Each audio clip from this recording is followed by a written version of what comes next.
Bismillahirrahmanirrahim. Assalamualaikum warahmatullahi wabarakatuh. Alhamdulillahirrahmanirrahim. Allahumma sholli ala Muhammad wa ala ali Muhammad. Selamat pagi teman-temanku di kelas 11 dan kelas 12 yang mengikuti kelas saya di kelas daring, bimbingan, dan konseling. Pada kesempatan yang baik hari ini, marilah kita senantiasa memanjatkan puji syukur atas kehadirat Allah Subhanahu wa Ta'ala, Tuhan yang Maha Esa, yang telah melimpahkan nikmatnya kepada kita sehingga kita masih tetap diberi kesempatan untuk menghirup udara dan melanjutkan aktivitas-aktivitas kita. Kemudian sholawat dan salam senantiasa tercurah pada junjungan Nabi Agung Muhammad SAW yang selalu kita nantikan syafaatnya di yaumul kiamah nanti. Teman-temanku yang saya sayangi, pada pagi hari ini saya samakan untuk materi kelas 11 dan kelas 12 karena menurut saya materi ini perlu kalian pahami, entah itu yang berada di kelas 10, 11 ataupun di kelas 12, bahkan untuk seluruh siswa yang ada di Indonesia yang saat ini sedang mengikuti KBM daring yang dilaksanakan pada masa pandemi. Nah, sebelum kita membahas materi ini, gimana kabar kalian di rumah? Saya harap kabar kalian di rumah baik, dan saya meminta maaf terlebih dahulu karena pada proses pembelajaran kali ini saya menggunakan kaos karena saya sekarang sedang tidak di rumah tapi lagi ada di luar kota dan saya lupa untuk tidak membawa kemeja gitu. Nah, kita lanjut saja langsung pada materi belajar efektif, efisien, dan menyenangkan di masa pandemi, khususnya di masa pandemi COVID-19 yang saat ini sedang kita alami. Nah, tujuan dari materi ini adalah untuk dapat memahami hakikat belajar, memahami faktor-faktor yang mempengaruhi hasil belajar, serta cara belajar secara efektif dan efisien di masa pandemi. Nah, persepsinya adalah proses pendidikan di Indonesia mengalami perubahan di masa pandemi COVID-19 ini. Pandemi COVID-19 membuat pemerintah harus melakukan berbagai kebijakan untuk meminimalisir penyebaran virus. Salah satunya dengan menutup tempat umum, termasuk sekolah dan universitas. Sehingga proses pembelajaran offline harus diadakan secara online, seperti saat ini. Jadi yang biasanya kita bisa bertemu secara tatap muka, kalian bisa bertemu saya bisa bertemu dengan kalian, kita bisa ngobrol bareng, sekarang itu belum bisa dilakukan karena efek dari pandemi COVID-19 itu. Namun ketika saat ini kita belajar di rumah, sayangnya ada saja kendala yang kalian hadapi.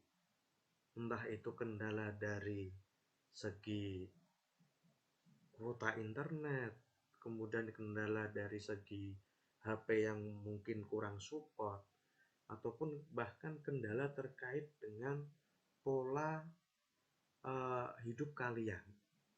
Karena biasanya ketika KBM daring seperti ini, teman-teman mungkin sering telat atau sering mengikuti KBM-nya telat, entah itu tertidur ataupun karena tadi susahnya sinyal gitu. Nah, kita masuk dulu pada pengertian belajar. Belajar itu suatu aktivitas yang dilakukan secara sadar untuk mendapatkan sejumlah kesan dari bahan yang telah dipelajari. Itu menurut Barry Jamaroh. Kemudian menurut James O. Whittaker, beliau menyebutkan bahwa belajar dapat didefinisikan sebagai suatu proses di mana tingkah laku ditimbulkan atau diubah melalui latihan atau pengalaman. Nah, kalau kita coba flashback pada dulu ketika kita kecil, kita belajar, kita bisa ngomong itu karena kita lahir kemudian langsung bisa ngomong, ataukah kita belajar dulu? Nah, tentunya belajar dulu. Ketika kita belajar ngomong pasti sedikit-sedikit. Misal, mam. Mam itu artinya maem gitu. Kemudian apalagi? Misal bu, ibu itu.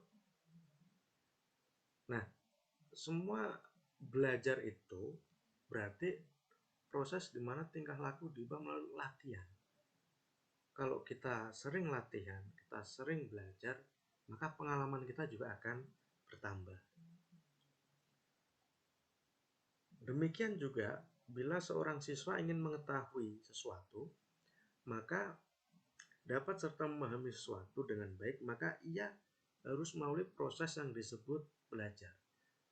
Proses belajar akan menghasilkan suatu perubahan yang bersifat intensional atau disengaja, positif, aktif, efisien, efektif, dan fungsional. Saat ini yang teman-teman lakukan ketika kalian ada di bangku sekolah, berarti yang kalian lakukan adalah belajar. Tujuan sekolah bagi saya itu adalah belajar. Tujuan hidup adalah belajar. Belajar itu harus kita lakukan sepanjang waktu. Nah, saat ini kalian berada di bangku sekolah, di mana tentu tugas kalian adalah belajar. Itu sudah menjadi kewajiban kalian yang harus kalian optimalkan. Gitu. Sehingga dari proses belajar itu diharapkan kalian bisa membuat suatu perubahan yang disengaja. Misal yang awalnya, misal untuk yang jurusan OTKP gitu, yang awalnya tidak paham terkait dengan pengarsipan, kemudian kalian sekolah masuk di jurusan OTKP, kalian belajar pengarsipan secara sengaja, sehingga yang awalnya kalian tidak bisa belajar pengarsipan, yang awalnya tidak tahu pengarsipan itu apa, kalian bisa tahu dengan lewat belajar tentang pengarsipan itu sendiri. Nah, kemudian faktor-faktor yang mengaruhi hasil belajar. Ada dua, faktor internal dan faktor eksternal. Faktor internal meliputi fisik yang pertama. Fisik ini mempengaruhi hasil belajar kita. Misal ketika fisik kita, mohon maaf, kurang sehat gitu, kita belajar akan malas gitu. Kita belajar dalam kondisi pusing tentu sangat tidak menyenangkan gitu. Jadi fisik kita harus sehat. Psikis atau kejiwaan kita juga harus sehat gitu. Kita akan sangat tidak bisa belajar ketika kondisi psikis kita sedang bad mood atau kondisi kejiwaan kita sedang tidak stabil itu. Kemudian adanya niat, kecerdasan, minat, dan motivasi. Nah, makanya saya harapkan ketika kalian sudah masuk dalam jurusan kalian saat ini, saya harap itu adalah minat kalian. Minat di OTKP, minat di akuntansi, minat di TKR, saya harap itu menjadi minat kalian. Kemudian selain faktor internal ada juga faktor eksternal, yaitu sarana dan prasarana, kemudian lingkungan sekitar. Lingkungan sekitar ini meliputi orang tua kalian, keluarga kalian, dan masyarakat kalian. Apabila kemudian faktor eksternal ini tidak mendukung proses belajar kalian, maka ini bisa jadi mempengaruhi hasil belajar kalian nanti gitu. Misal kalian di lingkungan sekitar, berada di lingkungan, mohon maaf, teman-teman kalian di rumah mayoritas tidak sekolah. Kemudian kalian di situ yang sekolah sendiri. Kemudian kalian dibumbung-bumbungi. Bahasa Jawanya itu dibumbung-bumbungi atau dipengaruhi agar kalian ora usah sekolah ae. Dolan wae. Nah, itu bisa saja nanti mempengaruhi motivasi belajar kalian, dan itu bisa mempengaruhi hasil belajar kalian sehingga kalian menjadi malas untuk belajar. Kalau kalian malas belajar, nanti nilai kalian akan turun. Nah, itu yang tidak saya harapkan. Kemudian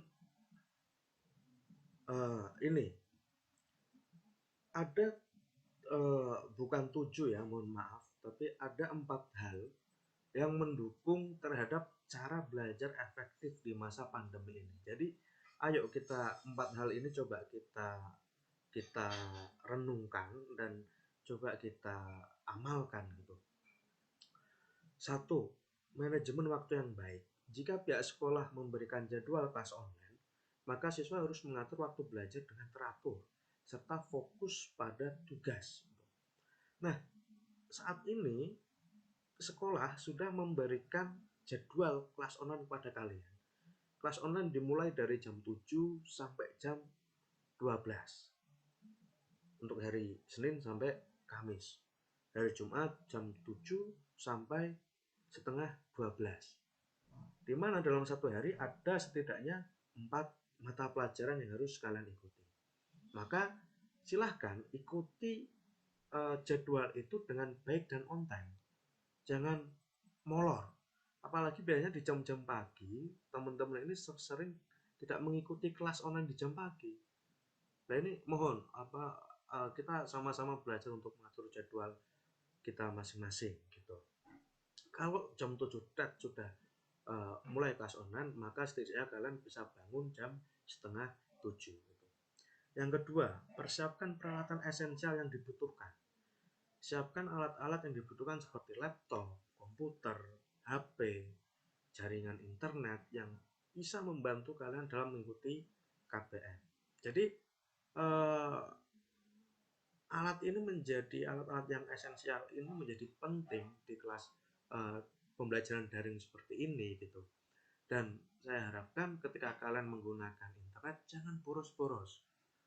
Saya sering sekali menemukan teman-teman itu bisa update di IG, bisa update di Facebook, tapi ketika disuruh mengikuti kelas online, teman-teman ada saja alasannya untuk mengatakan tidak punya internet. Padahal kalian bisa aktif di Instagram. Padahal Instagram Facebook itu eh, kapasitas untuk pengeluaran kuota lebih besar daripada mengikuti kelas online tentu. Nah, yang ketiga, jaga komunikasi dengan pengajar dan teman sekelas. Teman-teman perlu mengatur komunikasi dengan teman sekelas serta pengajar untuk menghindari kesalahpahaman. Ini biasanya sering terjadi. Yang KBM seperti biasa, tatap muka saja, kesalahpahaman itu sering terjadi. Apalagi ini di tengah pembelajaran yang daring atau dalam jaringan seperti ini. Maka teman-teman harus bisa untuk menjaga komunikasi, baik dengan pengajar ataupun dengan teman sekelas. Apabila ada hal-hal yang sekiranya mungkin teman-teman telat mengikuti kelas atau telat dalam mengumpulkan tugas, silahkan untuk bisa berkomunikasi dengan gurunya. Jangan kemudian diam dan seolah-olah tidak peduli. Kemudian ketika memang ada tugas dan teman-teman tidak tahu tugas itu, silahkan tanya sama temannya.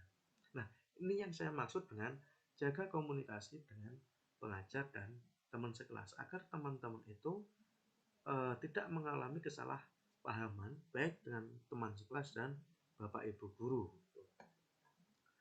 Yang terakhir adalah fokus untuk belajar.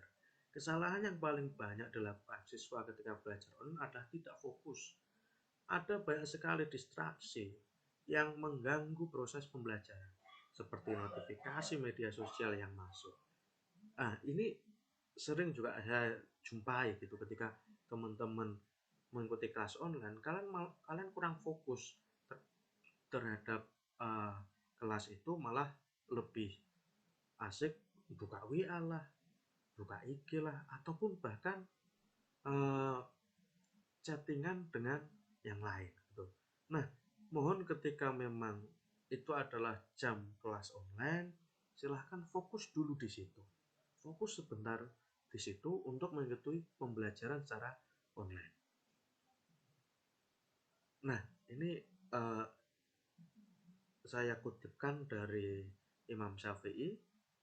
Beliau pernah berkata, jikalau kamu tidak dapat menahan lelahnya belajar, maka kamu harus sanggup